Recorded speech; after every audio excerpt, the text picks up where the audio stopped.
Hello there, my name's Gary Lawrence. I'm an English teacher at Cochise College, probably your English teacher. This is a very short and brief overview of the writing process that you'll be practicing in this class. This is the writing process in graphic form. We're going to talk about it for just a few minutes. We start down here, we move up here, we get a story or a paper, an essay, or a report that has a total unified effect based on our purpose. And there's a few things involved that we're going to talk about.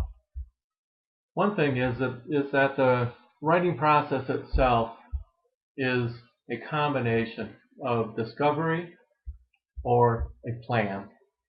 You've heard the old term, plan the execution, execute the plan.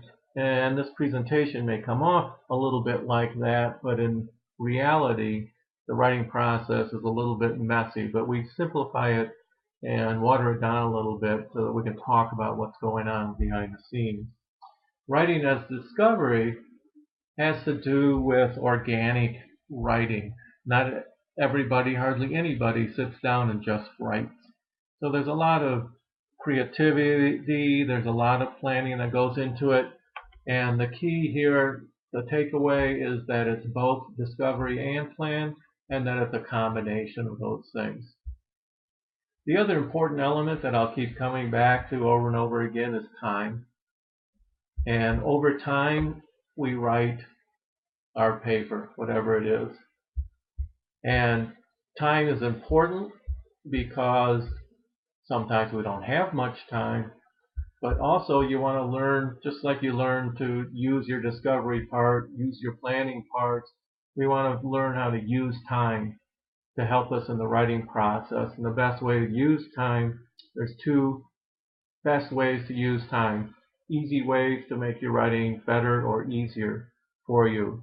One is to start earlier, to allow yourself more time. The other is to allow time between each one of these steps that we're going to talk about in the writing process.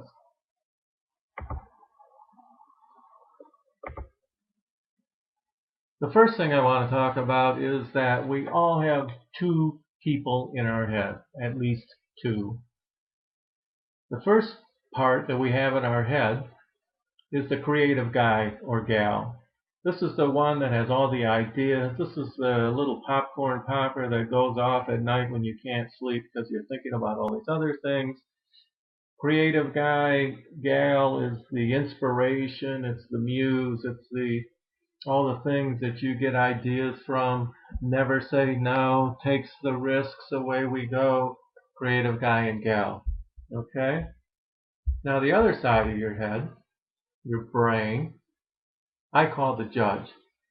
So we've got these two guys or gals existing at the same time in our heads.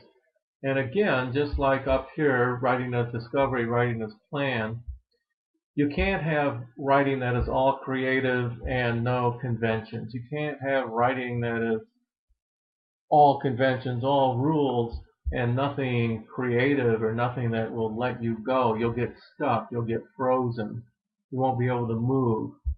So this graph that I'm showing, remember this is the beginning of the process and it goes up here in this arrow. At the beginning of the process, look how wide the creative guy or gal spot is. Okay, so from that you would say that creative guy and gal is most important where? Over here in the beginning of the process.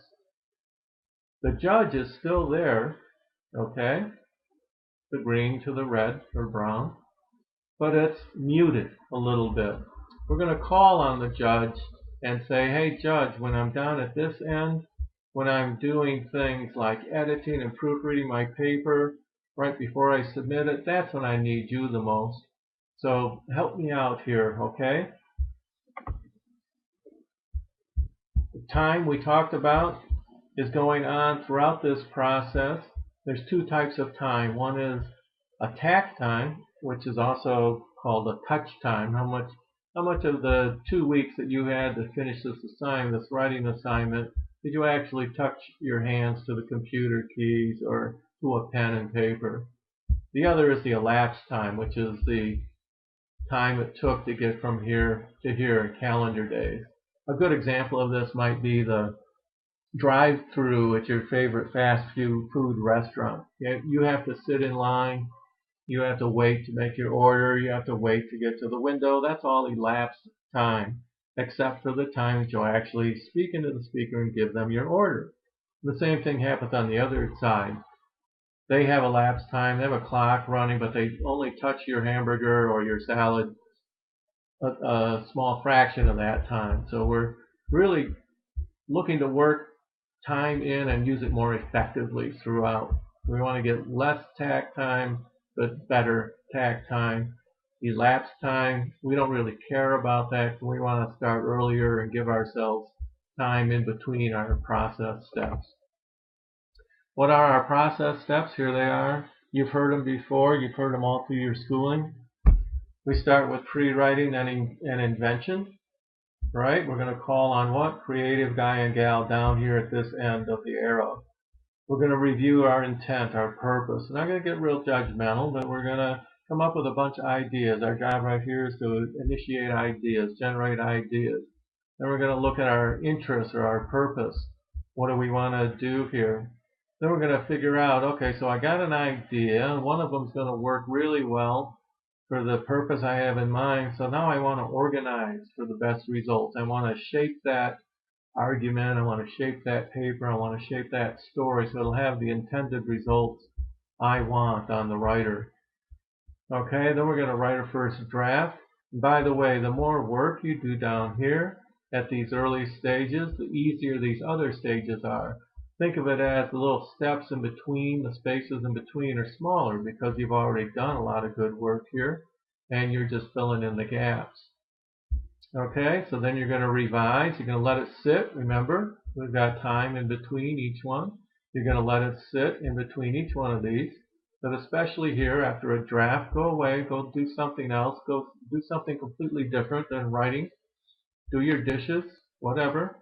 Wash your windows. Okay, then come back to it, pick it up, and you're going to revise it.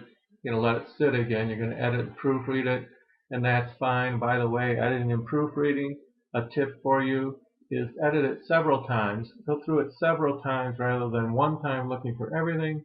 Go through it several times looking for just one thing. Okay, and finally we're going to finalize and submit and push the button, and away we go. And what we're looking for is a process that is repeatable, that is controlled, that ends in good results time after time after time with a total unified effect at the end.